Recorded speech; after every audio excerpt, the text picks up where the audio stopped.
Bastián pregunta sobre la opción, no sé cómo funciona cuando no se tiene la aplicación.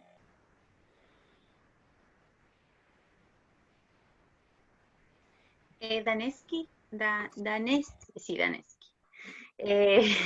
Yo tampoco, o sea, yo tengo la aplicación y todo bien, pero tampoco me aparece esa opción. No me parece. Ya. Bueno, les damos la bienvenida a todas las personas que se unieron el día de hoy y a las que se están uniendo recién a la primera jornada de este segundo ciclo de charlas que estamos realizando en el marco del proyecto Fondo de Desarrollo Institucional, Espacios Formativos para la Prevención de la Violencia de Género.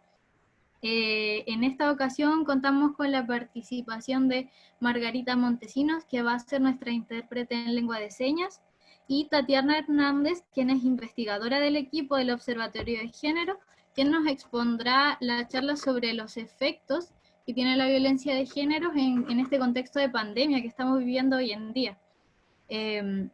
Un poco para contextualizar, el Observatorio de Género y Equidad es una fundación que promueve el debate, seguimiento, evaluación y reflexión colectiva respecto a la situación de las mujeres en Chile y las políticas dirigidas a la promoción, respeto y garantía de sus derechos. En él colaboran instituciones y organizaciones de mujeres de la sociedad civil en los que participan académicas, activistas y expertos en igualdad de género. Como indicamos en un comienzo, les solicitamos por favor mantener sus micrófonos y sus cámaras apagadas y pueden dejar sus preguntas en el chat y van a ser respondidas al finalizar la charla.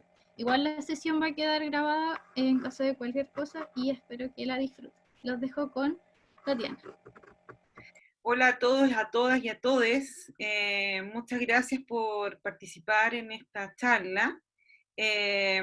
Yo la verdad no me gusta usar mucho PPT, sino más bien generar conversaciones a propósito de lo que vengo a contar, de lo que vengo a conversar con ustedes. Entonces, quiero agradecer la invitación. Creo que es súper importante poder pensar de qué hablamos cuando hablamos de violencia hacia las mujeres, pero fundamentalmente, como decía, siempre se me olvida tu nombre, todavía como que me lo imagino, Danexi. Danexi, como decía Danexi, poder pensarla en el marco, en un contexto de desastre, en un contexto de emergencia, pero además una emergencia que nos vuelve, muchas veces, nos hace retornar a un lugar que, como ha dicho Naciones Unidas, fundamentalmente ONU Mujeres, que debiera ser un lugar de respeto, de reconocimiento, de cuidado para la vida de las mujeres y para la vida de las niñas y de los niños. Lamentablemente es uno de los lugares donde más se violan los derechos humanos. Estamos hablando del hogar. Y ahí, hablando de derechos humanos, gracias al avance del derecho internacional de los derechos humanos, y particularmente todo lo que tiene que ver con los derechos de las mujeres, hoy día la violencia de género hacia las mujeres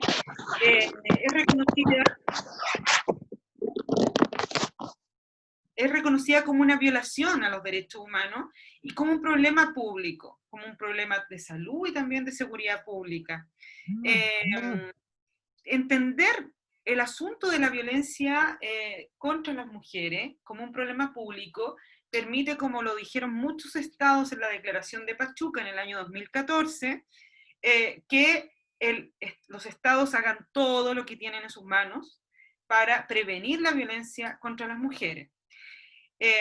Bueno, el Estado de Chile ha firmado convenciones internacionales importantes al respecto, que tienen, una es la Convención para eliminar toda forma de discriminación contra la mujer, pero la otra, la más importante a mi juicio, bueno, no a mi juicio, sino que a juicio de las expertas en estas materias, la más importante es la Convención Interamericana para Prevenir, Sancionar y Erradicar la Violencia contra la Mujer, ¿ya?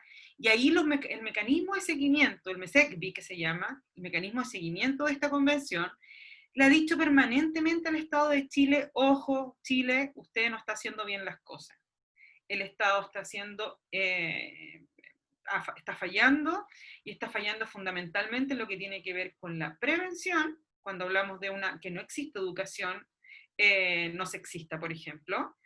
Tampoco tenemos educación sexual, y eso es súper importante para ir erradicando imaginarios que son esto que se les llama los estereotipos, los malos de la película. Para ir erradicando esos estereotipos, es fundamental entonces tener otro tipo de educación, ¿ya? Ya sea no sexista, ya sea sexual, etc.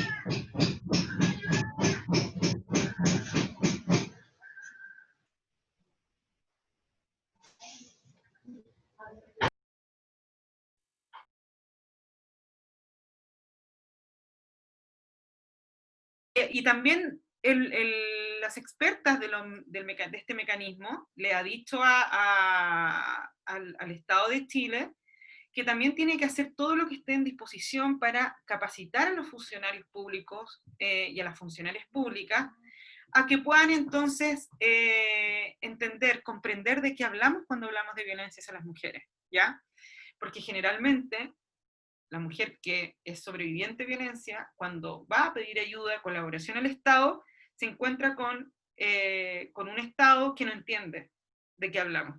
Y, por ende, existe lo que se llama la doble victimización o la revictimización de las mujeres, que también se ha visto mucho en los estudios de ruta crítica, como qué les pasa a las mujeres, por ejemplo, en tribunales, qué les pasa a las mujeres con las policías, qué les pasa a las mujeres con el Ministerio Público, un Ministerio Público que se pone a investigar sobre el tema después de un mes, después de 2 meses llaman a las mujeres para preguntarle cómo está. O sea, es no comprender que cuando hablamos de violencia estamos hablando de un delito que fundamentalmente puede llevar al caso extremo, que es el asesinato a las mujeres. La Convención Belén do Pará dice que se debe entender por violencia hacia las mujeres como cualquier acción, conducta basada en su género, por ende en la construcción social y cultural que se hace de las mujeres, que cause muerte, daño o sufrimiento físico, sexual o psicológico a la mujer, tanto en el ámbito público como en el privado. Y bueno, ambas definiciones, o sea, esta definición, perdón, abarca la violencia física, sexual y psicológica, sea que ocurran en la pareja, la familia, la comunidad, así como también las perpetuadas o toleradas por el Estado. Y lo digo a propósito, por ejemplo, del estallido social, ¿ya? La revuelta social que tuvimos en octubre y el impacto que tuvo a propósito de la violación a los derechos humanos que vivieron las mujeres y específicamente la violencia político-sexual que vivieron las mujeres, ¿ya? Esa es una violencia institucional importante, una violencia contra las mujeres importante que hay que mirar, que hay que investigar, que hay que sancionar y hay que erradicar una idea de un contexto de impunidad en torno a esto, porque si no, no garantizamos, o sea, primero prevenir, pero además de hacer justicia en torno a este tema, permite garantizar que no se vuelva a repetir, que las policías no vuelvan a repetir, que los militares y las policías no vuelvan a repetir entonces la violencia que ejercieron contra los cuerpos de las mujeres, ¿ya? Y todas las otras violencias, pero yo estoy hablando de la violencia hacia las mujeres hoy día. Sin embargo, además de estos tipos de violencia, hay otros, desde la legislación comparada, que por ejemplo tienen que ver con la violencia económica, la violencia patrimonial, la violencia simbólica, que es una brutal violencia, porque es la violencia que va generando este sentido común, que va normalizando, que va naturalizando la violencia hacia las mujeres, ¿ya? Y también hacia los cuerpos feminizados, eso hay que decirlo también, a propósito de expresiones de género, particularmente en población homosexual, trans, etcétera, que se asocia sus cuerpos a una construcción social y cultural relacionada con las mujeres, ¿ya? No voy a hablar de qué es cada uno de los tipos de violencia, porque eso lo pueden ustedes mirar en cualquier parte, pero sí quiero enfatizar en algo que es fundamental, porque muchas veces se piensa que la violencia, y eso tiene que ver con una política de Estado, del Estado de Chile particularmente, y de muchos estados también que tiene que ver con lo urgente, ¿no? A propósito de saber que la violencia de pareja puede llevar a la muerte a las mujeres, los estados generalmente han comprendido y han reducido la problemática a la violencia doméstica y a la violencia doméstica en la relación de pareja. O sea, en un lugar en particular, que es en un lugar privado, y en una relación en particular, ¿ya?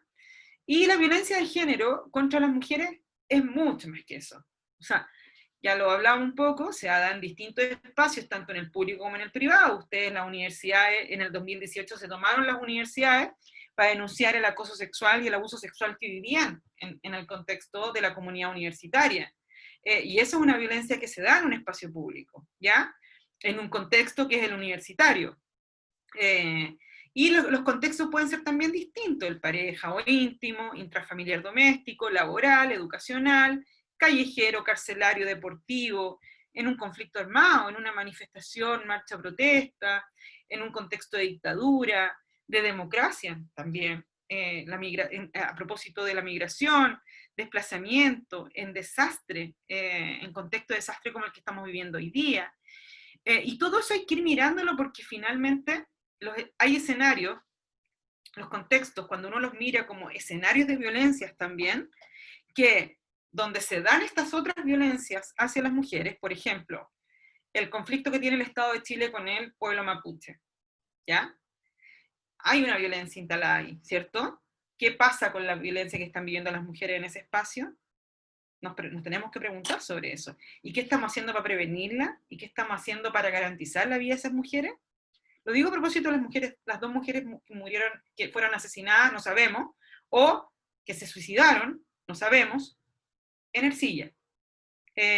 O por ejemplo en contexto de narcotráfico. O sea, aquí hay poblaciones enteras tomadas por el narcotráfico. Y ese es un contexto de violencia en el que se dan estas otras violencias, y donde lamentablemente las mujeres no ven escenarios posibles de salida, porque es muy difícil pedirle ayuda a quien el narco entiende como su principal enemigo, que es la fuerza de seguridad pública, ¿no?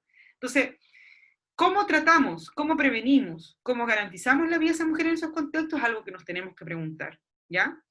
Y en contexto de pandemia, como la que estamos viviendo hoy día, de confinamiento, también es algo que tenemos que preguntarnos a propósito de saber que la violencia aumenta, no tenemos los datos, pero sabemos que aumenta, pero lo que sí podemos decir con total claridad que se agudiza, ¿ya?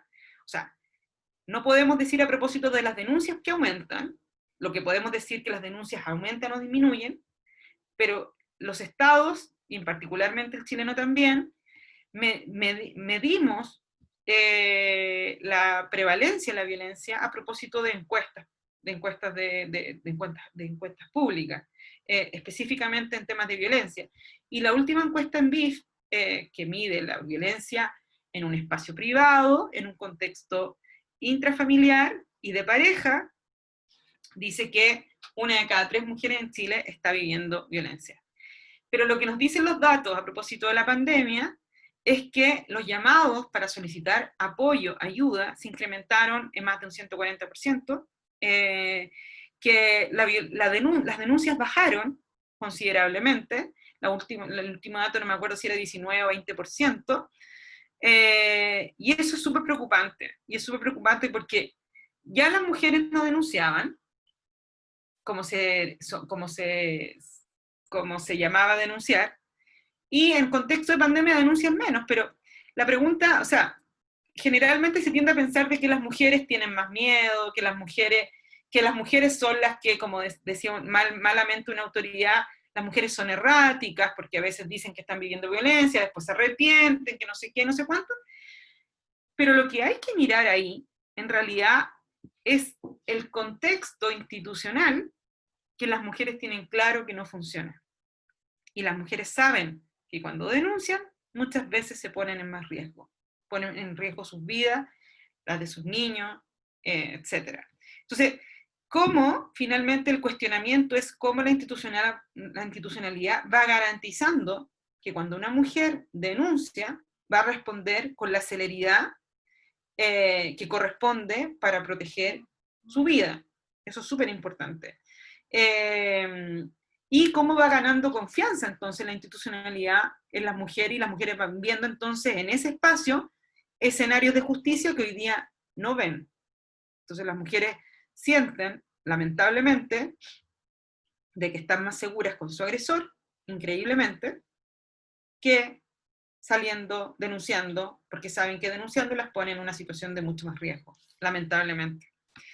Las mujeres toman, algunas veces nosotros nos cuestionamos, y digo nos cuestionamos porque uno habla con las amigas, uno habla con si tienes hermana, con las primas, y uno se cuestiona a veces las decisiones que toman las mujeres, pero créanme que las mujeres cuando toman decisiones lo hacen considerando todos estos factores, y a veces a nosotros nos parece incomprensible, pero tenemos que vivir esa realidad de andar casi comprando huevos en las instituciones, de que no te creen, de que muchas veces te culpan, de que te devuelven para tu casa sin nada, de que cuando te ponen una cautelar o una medida de protección, Carabineros no hace las rondas que tiene que hacer, o no acude al sitio cuando tiene que acudir.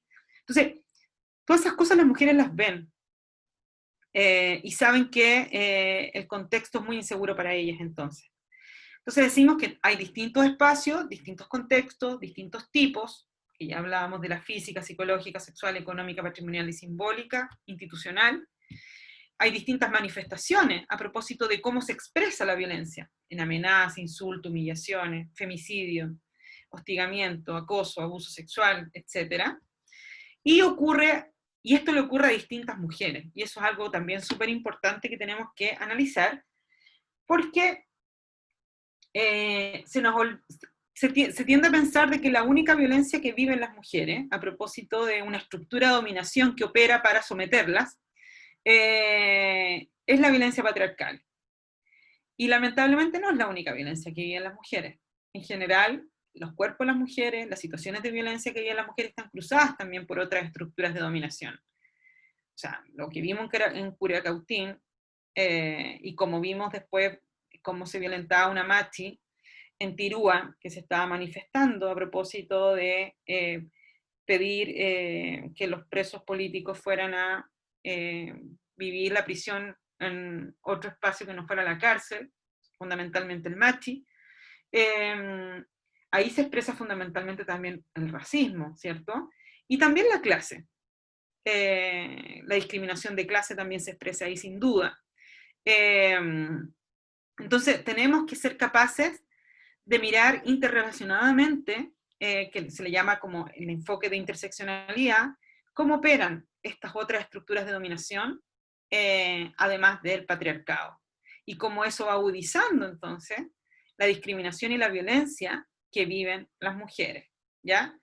De hecho, la Marcela Lagarde, ella acuña la expresión de violencia de género en contra de las mujeres para resaltar la importancia de la diferencia de género y su enlace con el conjunto de factores sexuales, sociales, económicos, religiosos, jurídicos, políticos, ideológicos y culturales que determinan los patrones de dominación estructural de hombres sobre las mujeres, y el origen de la discriminación y la violencia de género es de carácter sociocultural e histórico, dice la Marcela Lagarde. Por ende, no podemos hablar del fenómeno como que es algo que ocurriera una vez o que no hubiese ocurrido nunca. No, esto es histórico. Y esto ocurre en una estructura de dominación. No ocurre entre un hombre y una mujer. O sea, en estricto rigor sí, pero no es que hay un hombre con un perfil y una mujer con un perfil, y entonces cuando se juntan bien se expresa la violencia. No, esto es de carácter sociocultural y es de carácter histórico. Lo pueden vivir lamentablemente todas las mujeres, y lamentablemente, a propósito de la socialización, ojo, todos los hombres pueden ser potenciales agresores lamentablemente. Si seguimos educando como estamos educando, si seguimos con los medios de comunicación que tenemos, si seguimos con la construcción social y cultural que se hace en torno a la familia al respecto, etc. Bueno, y la Marcela además dice que las causas son estructurales, como decía ella, considerando los factores mencionados que han configurado el sistema patriarcal que oprime a las mujeres solo por el hecho de serlos, y también a las personas no binarias. Y eso va dando lugar a causas más próximas a esta problemática, ¿cierto? Es importante comprender de que estos malos de la película que yo les decía a ustedes, los estereotipos, o llámenle imaginario, estas construcciones sociales y culturales que hay en torno a las mujeres y a los hombres, por ende que se le exigen ciertos roles, ciertos comportamientos, ciertas funciones, etc., cruzan no solamente las mentalidades de las personas, es decir, la subjetividad de los sujetos, sino que también van cruzando las relaciones que hacemos entre las personas, van cruzando a las comunidades, es decir, cómo se comporta una comunidad en torno a este tema, y también cruza lo normativo, ¿no?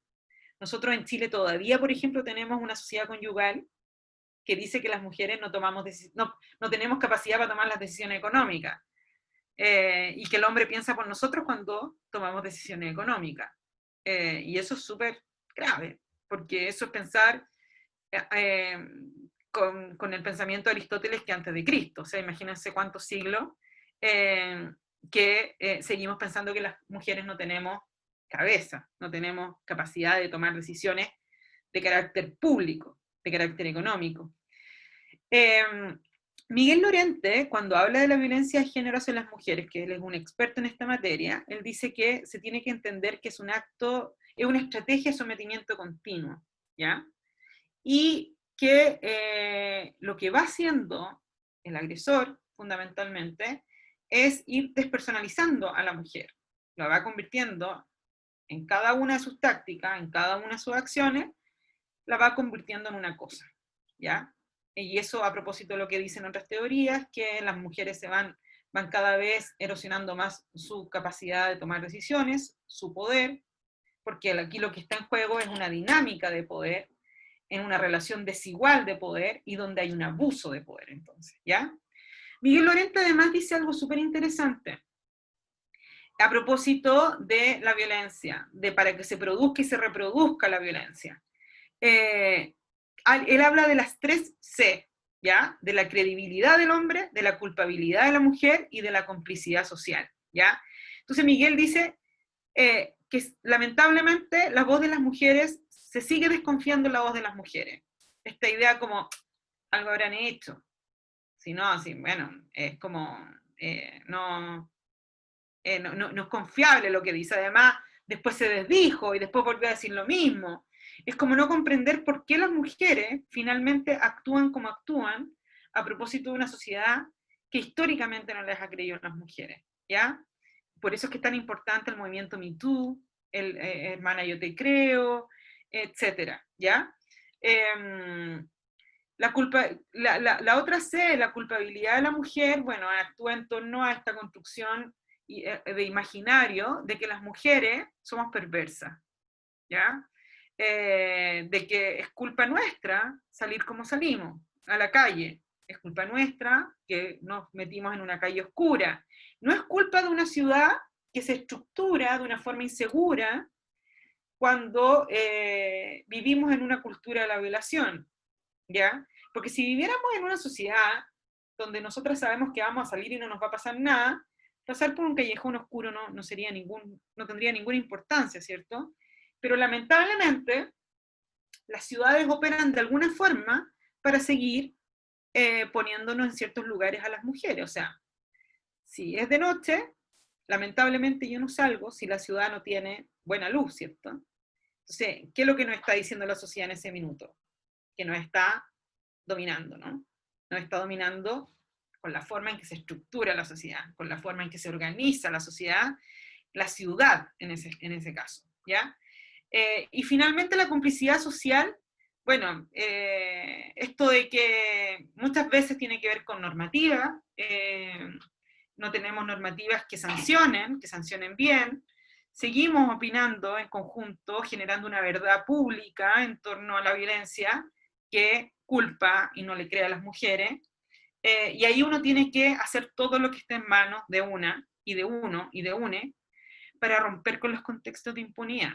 Estos contextos de impunidad que en contexto de pandemia y de confinamiento, el agresor, los hombres agresores, sintieron que estaba más fortalecido que nunca, a propósito de saber que el Estado estaba en otra. El Estado estaba salvando vidas, aparentemente salvando vidas, estaba llevando cajas de alimentos, estaba en otra. O sea, los carabineros estaban en otra, los tribunales estaban en otra, todos estaban en otra, y él podía hacer lo que quería en su casa. Esto también lo dijo Miguel Lorente, a propósito de poner ojo de lo que significaba el confinamiento para la vida de las mujeres y de las niñas.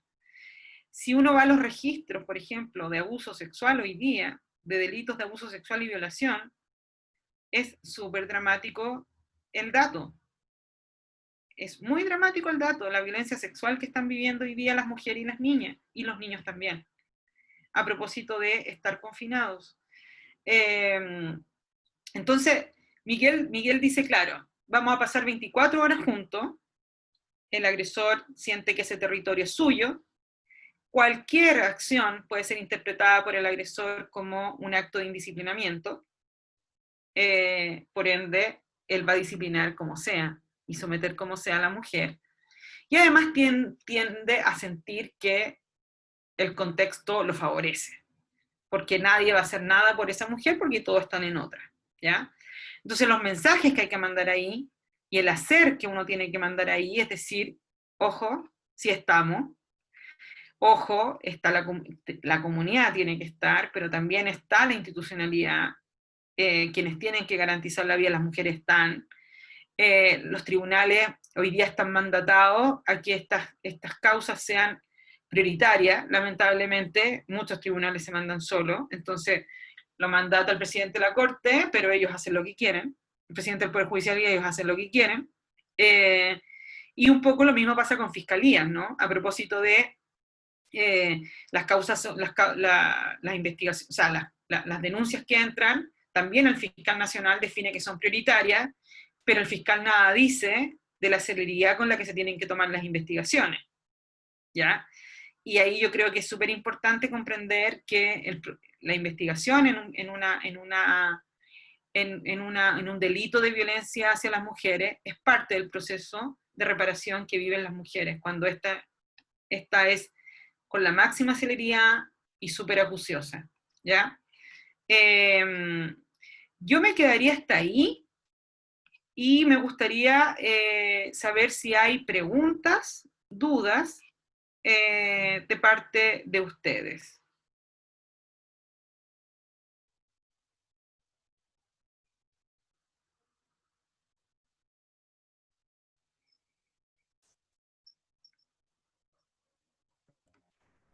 Pueden dejar sus comentarios en el chat o pueden activar el micrófono si alguien desea hacer alguna consulta o comentario.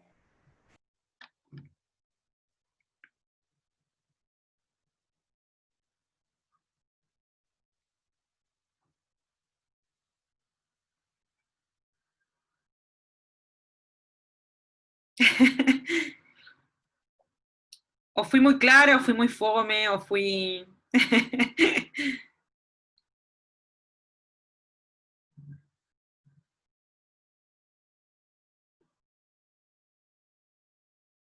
Bastián tiene la palabra.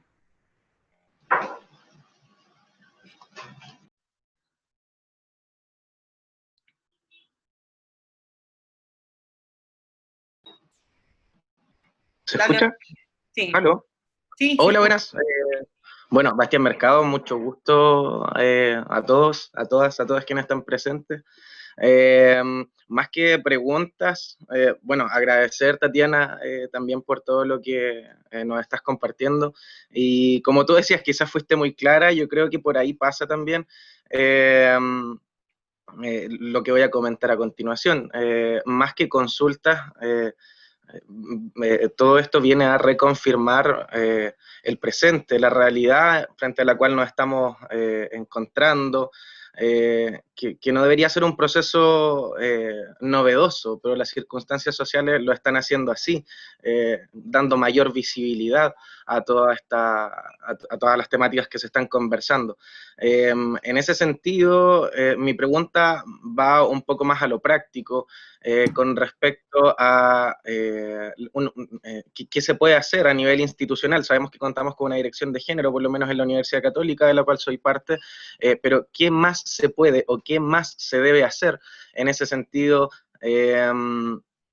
para evitar seguir perpetuando estas distintas prácticas, no solo refiriéndonos en los niveles estudiantiles o en los niveles docentes, sino que a nivel institucional, sabiendo, o sea, entendiendo que las instituciones, que es donde, en las instituciones de educación, perdón, que es donde se forman conocimientos, se estructuran conocimientos, lamentablemente también se monopoliza el conocimiento, debería existir una interacción más concreta, más real, más activa, con respecto a todas estas problemáticas sociales. ¿Cómo lo hacemos entonces en a nivel institucional? ¿Cómo lo hacemos desde los distintos estamentos para lograr avanzar en estas temáticas? Nuevamente agradecer también por el tiempo que estás destinando al trabajo y sacarnos un poco más de nuestra ignorancia en todo lo que estamos tratando.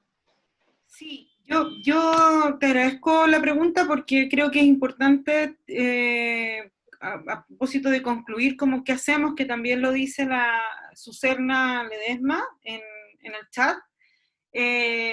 Yo creo que es importante comprender que todos y todas somos terceros relevantes, ya sea desde lo individual, desde lo comunitario, pero también desde lo institucional. Y ahí bueno, a mí me ha tocado trabajar con hartas universidades estos temas.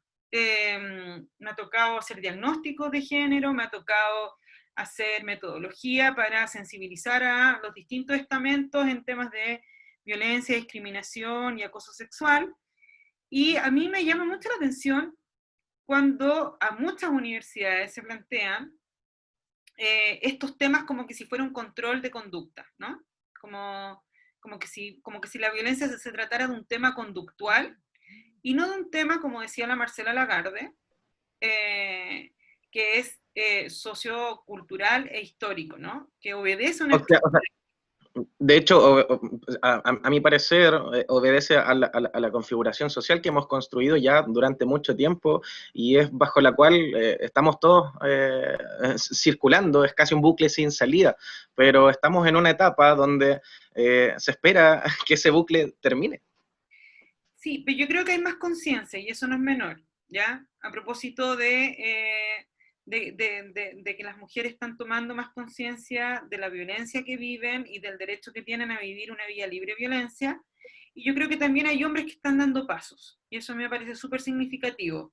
No son tantos como uno quisiera, porque es muy difícil a propósito de la construcción de la masculinidad, porque los hombres son abordados o sea, las 24 horas del día son abordados para seguir reforzando esa masculinidad tóxica, esa masculinidad hegemónica. A propósito de los grupos de amigos, a propósito de los medios de comunicación, a propósito de todo, o sea, hasta en las calles, lo que dicen en las calles, lo que está en los grafitis, todo. Pero volviendo al tema de los terceros relevantes, yo creo que ahí los centros educativos, y en este caso la universidad, tiene que plantearse como un tercero importante, un tercero donde la idea es poder ir desnaturalizando, desnormalizando estos sentidos comunes que tan mal nos hacen a propósito de la violencia. Y además comprender de que no es para que todo ocurra maravillosamente bien solo en la universidad, sino que es para que aquellos que son parte de esa comunidad, cuando se vayan a sus casas, sean las mismas personas que entienden que o nos relacionamos en torno al respeto y reconocer a la otra persona como una persona, y entonces, exacto, por ende, en toda su dignidad, en toda su integralidad, etcétera. En todas sus dimensiones. ¿Perdón? En todas sus dimensiones, finalmente. Exacto. Y yo creo que eso es súper importante, y lo digo a propósito, por ejemplo, cuando, ayer lo hablaba con un instituto también que me invitó a hablar de esto, de este mismo tema, con docentes, y yo les decía que las universidades, los centros educativos no pueden renunciar nunca a reeducar, a cambiar las mentalidades de aquellos jóvenes que han acosado a sus compañeras, por ejemplo. Yo creo que ahí uno puede hacer cambios, y uno no puede renunciar a hacer esos cambios. Y uno tiene que avanzar hacia un espacio educativo que además no tenga una lógica punitivista sobre el asunto, sino que más bien una lógica que apuesta a la transformación social y cultural, que va fortaleciendo lo normativo que va levantando a propósito de ir previniendo, sancionar cuando ocurren estos casos, etcétera, Pero fundamentalmente ir legitimando los acuerdos que vamos tomando como comunidad académica. O sea, no puede ocurrir que yo levanto un procedimiento y ese procedimiento no es válido para nadie. Lo digo a propósito de que prefiero funar a alguien, y lo prefiero funar porque no confío en el procedimiento. Ojo, yo aquí no estoy responsabilizando a las víctimas. Lo que estoy diciendo es que algo pasa en las instituciones académicas, que los acuerdos normativos a los que llegan no tienen legitimidad, no se confía, y uno tiene que empezar a preguntarse entonces, ¿por qué no confían? ¿Por qué no lo usan? ¿Y por qué definen ir por el lado punitivista, donde quieren, donde hay una sanción social que no hay vuelta atrás? Ahora, desde el punto de vista de los contextos de impunidad, sin duda que es importante decir que no está bien que las mujeres sean acosadas en la universidad, pero la lógica punitivista hace que probablemente esa persona que lo hizo, el acosador, deja la universidad y se va a otro centro educativo y no va a cambiar. Exacto. Bueno, permiso que toque aquí, que haga un paréntesis, porque, bueno, justo en nuestra institución se daban distintas, en situaciones puntuales, casos de este tipo, donde finalmente se perpetúa la lógica punitivista, reubicando a personas en otros espacios, pero queda ahí. La impunidad se hace presente en una institución, ojo, que cuenta con un protocolo, que cuenta con una dirección que aborda estos temas. El hecho es cómo lo hacemos efectivo, cómo lo hacemos real, cómo lo hacemos tangible. Es que si yo no tengo este tema incorporado como un tema cotidiano, un tema que tienen que trabajar los docentes en sus aulas, un tema que tiene que ser un tema de conversación en los estudiantes, un tema que tiene que ser conversación también en el personal no académico, es complejo cuando todo se lo cargo a lo normativo, ¿no? A este protocolo, Exacto. procedimiento. Y no Caemos en el paternalismo nuevamente. y no refuerzo el acuerdo normativo al que llegué, que es algo importante. O sea, en la Universidad Austral tenían un súper buen procedimiento y protocolo, y la verdad es que tenían problemas con el uso del procedimiento y del protocolo. Entonces, ¿qué hizo la universidad? Y a mí me pareció súper fantástico lo que hicieron. Bueno, en pandemia de medio difícil, pero que lo estaban haciendo, fue generar talleres específicos para estudiantes, talleres específicos para docentes, talleres específicos para funcionarios y personal no académico, donde lo que hacían era un poco hablar, o sea, no un poco, hablaban harto, sobre la violencia, sobre el acoso sexual, sobre la discriminación, y a propósito de ir hablando y de ir desnaturalizando las prácticas cotidianas que vivían, ir dándose cuenta que tenía que ver con una estructura de dominación en la que de la que lamentablemente ellos y ellas eran parte, iban reforzando el uso de sus procedimientos y sus protocolos. Y eso a mí me parecía súper interesante, a propósito de evitar con eso una lógica punitivista, una lógica de la funa, una funa que además, ojo, las primeras expuestas son las víctimas, porque pagan el costo de exponerse frente a la comunidad completa que puede no creerle, porque les vuelvo a recordar las 3C. La Rocío Riquelme dice: escribo porque no me funciona el micrófono. Personalmente no me siento con las herramientas para tratar con la violencia, porque a menudo uno desde fuera de esa realidad lo toma como un enojo, e inconscientemente no se comprende a la persona que es víctima, y socialmente se culpa a las mujeres que no toman una decisión sobre esta situación, donde en verdad el problema es del agresor más que de la víctima. Entonces creo que ese fenómeno igual es un gran impedimento para prestar el apoyo necesario y hacerlas sentir seguras de pedir ayuda y de denunciar. Sin duda, o sea, yo creo que acá es urgente trabajar, a ver, desde el feminismo hemos trabajado harto con las mujeres. Yo creo que es hora que los hombres trabajen harto con los hombres. Harto con los hombres en la lógica de es posible ser hombre sin usar la violencia. No me hace más hombre usar la violencia. La Rita Segato, que es una especialista en violencia de género, ella dice que los hombres tienen que estar mostrando todo el rato que son hombres a propósito de ser súper viriles, súper potentes. Y cuando por alguna razón no pueden mostrar que son viriles y potentes, el ajuste, lo producen, el volver a ser viriles, lo producen ejerciendo violencia hacia las mujeres. O sea, es un mensaje que no nos mandan a nosotras. Generalmente es un mensaje que le mandan a otros hombres, de lo viriles que pueden llegar a ser a propósito de someter a las mujeres. Y es súper complejo cuando entendemos que la violencia es parte de la construcción de la masculinidad de los varones. Y eso es lo que tenemos que erradicar. La violencia no tiene que ser parte de esa construcción social y cultural de los hombres. Y los hombres tienen que trabajar sobre eso. Tienen que transitar a otra forma de construirse. Y es urgente que lo hagan. Es urgente porque nosotras las mujeres podemos estar súper conscientes, se pueden generar todas las alertas, todas las normativas, etcétera, pero el que sabe cuándo y cómo va a ejercer la violencia sigue siendo el hombre agresor. La Josefa Guzmán dice, la reeducación social con respecto a los derechos de la mujer sería parte fundamental en cuanto al disminuir las violencias de género.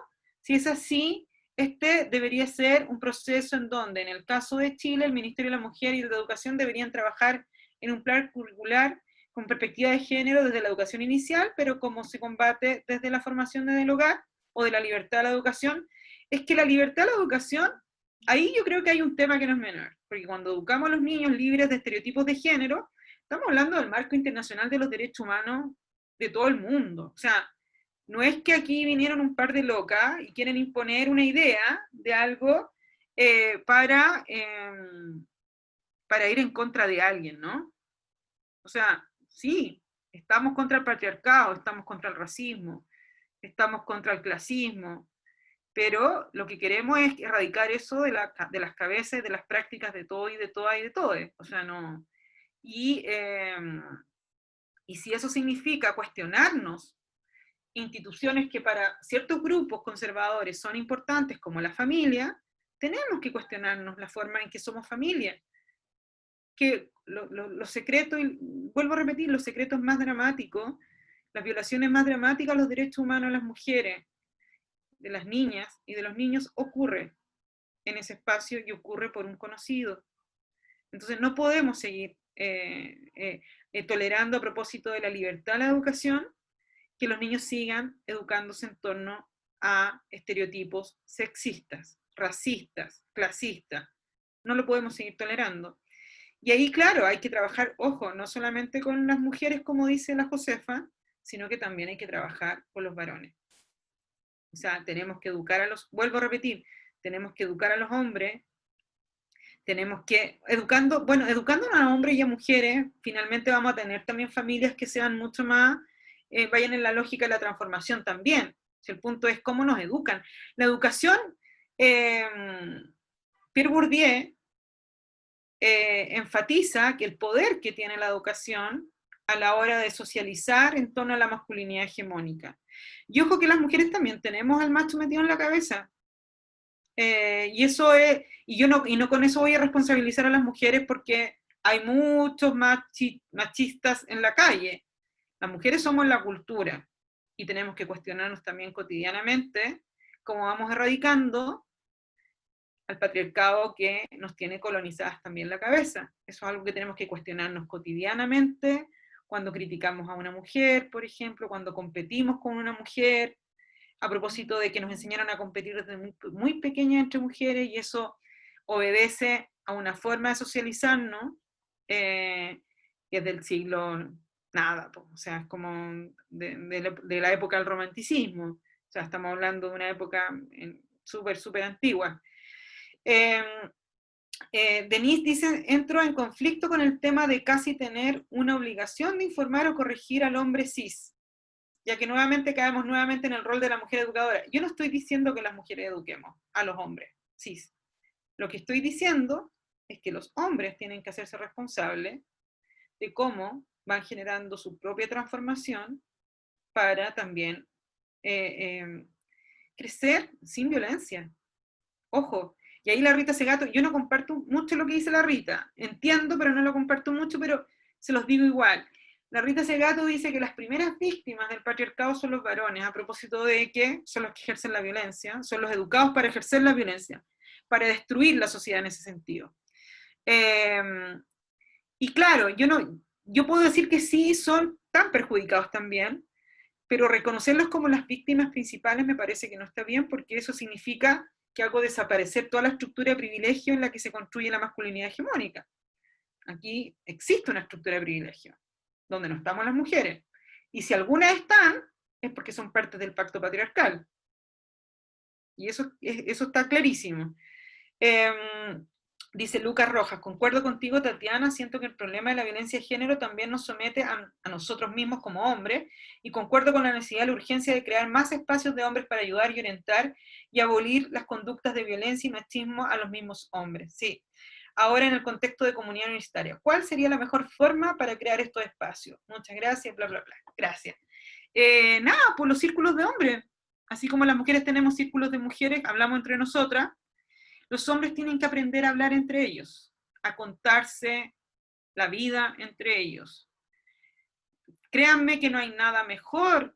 O sea, yo no podría haber vivido esta cuarentena si no tuviera un grupo de amigas con la cual me cuento la vida de la cuarentena, y si no tuviera un grupo de mujeres feministas que nos acompañamos todos los miércoles, hacemos arte terapia conjuntamente, y ¿qué no daría yo porque el día de mañana mis sobrinos tuvieran ese mismo grupo entre hombres?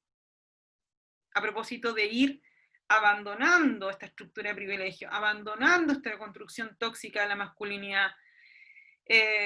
A mí me llama mucho la atención que los hombres se cuentan éxitos, se cuentan las conquistas, porque es parte de la construcción de la masculinidad, pero no se cuentan lo que les pasa en la vida, los miedos, las fragilidades con las que enfrentan la pandemia, con las que enfrentan el perder un trabajo. Hoy día eso es súper dramático. Enfrentar la pérdida del trabajo, siendo hombres hegemónicos, nos va a poner a las mujeres en un riesgo pero brutal, a propósito de que no se van a poder mostrar lo suficientemente viriles en la sociedad. Recuerden que los hombres están mandatados social y culturalmente a llevar las lucas a la casa, y cuando no las pueden llevar, se sienten menos hombres, y eso va a tener implicancia en la violencia hacia las mujeres, porque ellos van a restituir esa virilidad ejerciendo violencia hacia las mujeres. Entonces, si se dan cuenta, esto es un tema que no es menor, y que tenemos que trabajar porque además este contexto de emergencia nos pone la urgencia de trabajarlo. Rocío Riquel me dice que hay que pensar que el agresor también tiene carencias como habilidades de afrontamiento, habilidades de expresión funcionales, cosas que desde pequeños son suprimidas por adultos que refuerzan conducta agresiva. Sí, a los niños desde chicos les enseñan, a los hombres, a los varones, desde muy pequeños les enseñan a ser hombres hegemónicos. Y ahí radican, por ende, todo lo que aparentemente podría llegar a ser femenino en la construcción de nuestra cultura. Y es súper dramático y bueno, uno lo ve, por ejemplo, en el Sims, lo ve en la preaptitud, cómo les va mejor a las mujeres en lenguaje, cómo les va mejor a los hombres en matemática, pero el que le vaya peor a los hombres en lenguaje, a mí me duele el alma, porque eso quiere decir de que tienen problemas, que los fueron socializados con problemas para expresarse, ¿cierto? Para poder lenguajear la vida, por decirlo de alguna manera. Y eso es muy complicado.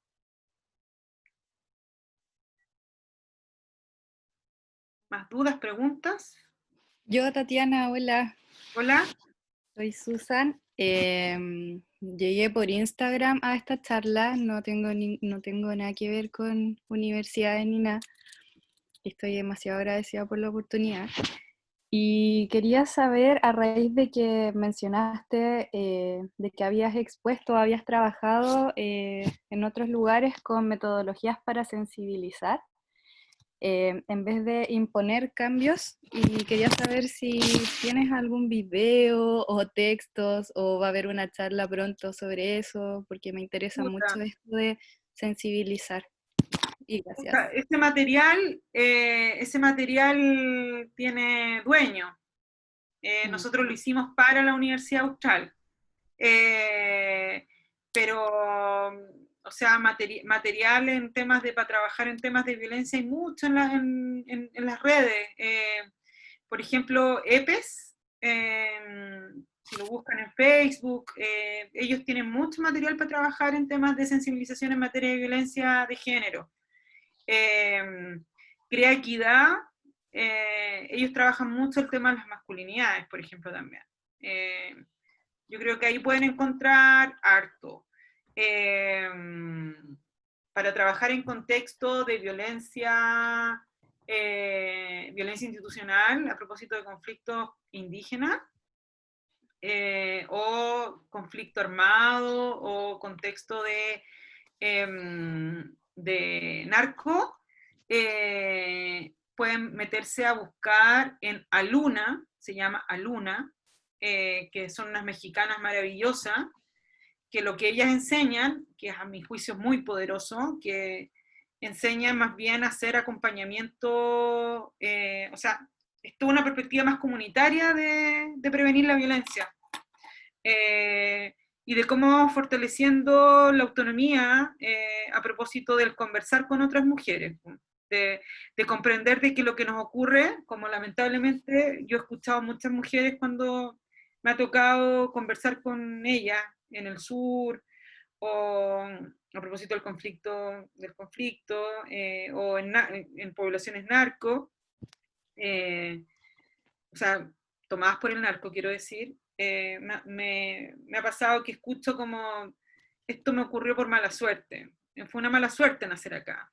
Y no, pues no es mala suerte, uno tiene que identificar que tiene que ver con un sistema de dominación, que tiene que ver con un capital, en el caso, por ejemplo, en el sur tiene que ver con un capitalismo feroz, por la instalación de forestales en el sur, por empresarios que no tienen ningún miramiento en tener una violencia empresarial feroz en esos pueblos, y de un Estado que retrocede y no hace nada, o lo que hace es administrar la pobreza, y se relaciona así con la gente, como si todos fueran pobres, y el desarrollo lo pone en ese marco, ¿no? Y en el marco de cómo seguimos potenciando la violencia empresarial, que es brutal. Eso lo tiene Aluna. Aluna trabaja muy buenas metodologías. Yo también me metería a mirar esas metodologías. Y para, yo no sé si ustedes están en confinamiento o cuarentena, pero si yo no me cabe ni una duda que vamos a volver todas en cuarentena en algún momento. Yo todavía no salgo, pero no me cabe ni una duda que voy a estar una semana nomás libre. Les recomiendo que se metan en Facebook, hombres, mujeres y otras identidades y disidencias, se metan al centro, terapéutico, es QANIL, lo voy a escribir acá. Tatiana, ¿y puedes escribir los nombres de las dos primeras autoras que me recomendaste? Aluna es Sí. una, y la ¿Habían otra otras? es EPES, y el otro es Crea Equidad. Esta es masculinidad. Masculinidad.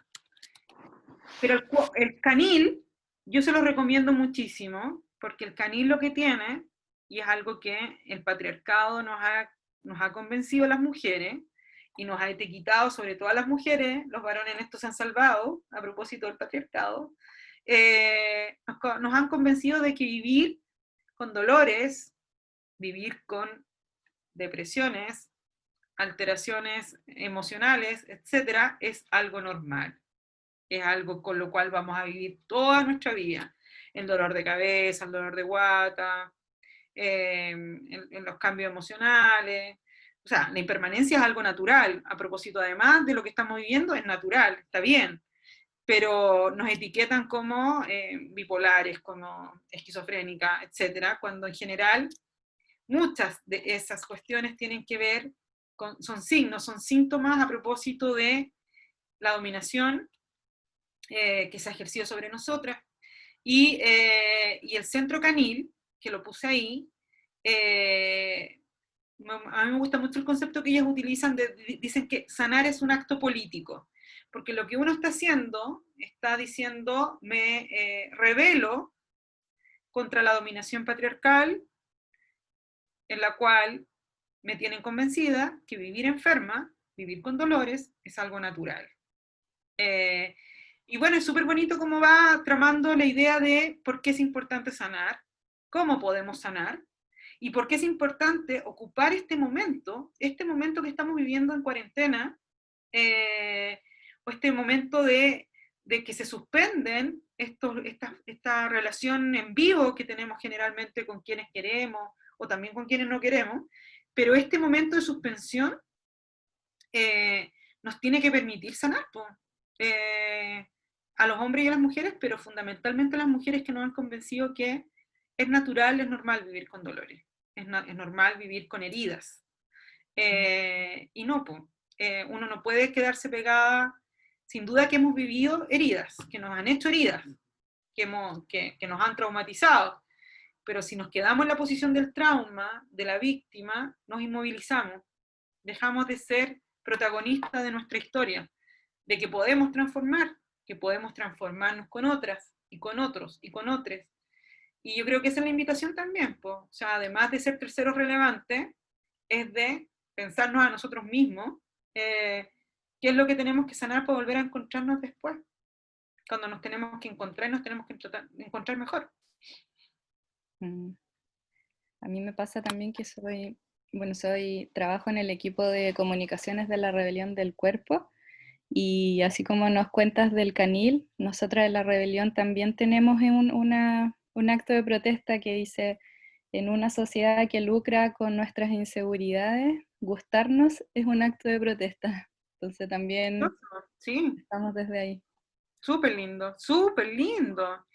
Y aprender a ser tiernas con una. O sea, uno es muy tirana con una misma. Y eso tiene que ver con que uno tiene acá, está colonizado por el patriarcado. ¿Cachai? Para no quererse, para no gustarse, para no hacerse cariño. Y uno tiene que aprender a hacerse cariño.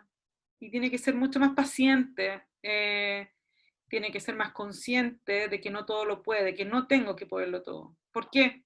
¿Y si no quiero? ¿Y si no me da el tiempo? ¿Y si no me da el cuerpo? No me da, punto. Y aceptarlo. Ahora, claro, lo digo desde el privilegio, ¿eh? Ojo, no tengo claro que lo digo desde el privilegio de tener proyectos que me permiten vivir de una forma, que me permiten revelarme frente al sistema en ese sentido, pero también porque vivo de una forma que no me exijo más, vivo una forma bastante piola también, ¿sabes? Desde el punto de vista económico. Bacán. El Bastián Mercado había levantado la mano hace un rato, no sé si quiere hacer alguna consulta. Bueno, era un poco tomando, perdón, las palabras de Lucas Rojas, y también respecto a lo que decía Denise un poco más arriba. En mi posición como individuo y en los círculos en los cuales me relaciono, en su gran mayoría es casi impensado poder profundizar en temáticas como las que estamos tratando en este momento. Yo creo que en su gran mayoría todavía entre los hombres seguimos siendo muy arcaicos en nuestra forma de pensar. Cuando necesitamos, alguien lo decía, creo que era Rocío Riquelme, que dice que tiene que ver con las carencias que tenemos como habilidades de afrontamiento, habilidades de expresión funcionales, pasa por cosas que están más allá en lo profundo. Yo creo que tenemos una carencia todavía por un destape de lo intelectual y lo emocional de la mano, no por separado. Eh, y estamos todavía hablando de fútbol, de autos, de plata, de sexo, de drogas, de alcohol, casi como si fueran los únicos temas que pudieran existir sobre la mesa y sobre los únicos de los cuales, en base a los cuales pudiéramos relacionarnos. Pero como algo más esperanzador también he encontrado en otros espacios muy puntuales, muy escondidos, muy recónditos, espacios donde sí se pueden conversar estos temas, donde sí se pueden tratar estos temas, espacios también que están enfocados en hombres, pero abiertos también a las distintas identidades, y es igual esperanzador, pero no deja de ser también triste el hecho de que estos temas no se pueden, o sea, se pueden conversar, pero no siempre se llega a buen puerto, no siempre tienen una buena recepción, siempre sale una talla, siempre sale el desinterés, la burla frente a distintas cosas que creo yo son de relevancia, pero todavía como hombres seguimos siendo unos arcaicos en nuestra mayoría, unos machitos que solo tenemos temas monotemáticos sobre los cuales transitamos, pero hay que resistir, creo yo, frente a eso. Es complejo. Creo que Tatiana mencionaba lo de las familias. Chuta, por lo menos yo en lo personal, conversar estos temas, no solo relacionados con lo que tiene que ver con género, sino que en muchos otros, miradas políticas, miradas económicas, miradas desde lo social, en esta pequeña realidad que es mi pequeño mundo, que es el hogar, la familia, ya es complejo. Pero si no resistimos, si no seguimos haciendo el intento, si no cedemos, creo yo que se puede seguir avanzando. Y con respecto a lo que alguien decía, que nos falta a nosotros organizarnos, bueno, espero que en lo pronto podamos encontrarnos en estos espacios, encontrarnos en estos temas, encontrarnos también como quienes hemos sido los ejecutores de una violencia, y también que estamos atrapados en ese mismo bucle, pero buscando salir de ello. Súper. Dané, sí, ¿qué más? Bueno, si no hay más comentarios, vamos a cerrar la... No sé si me escuchan bien.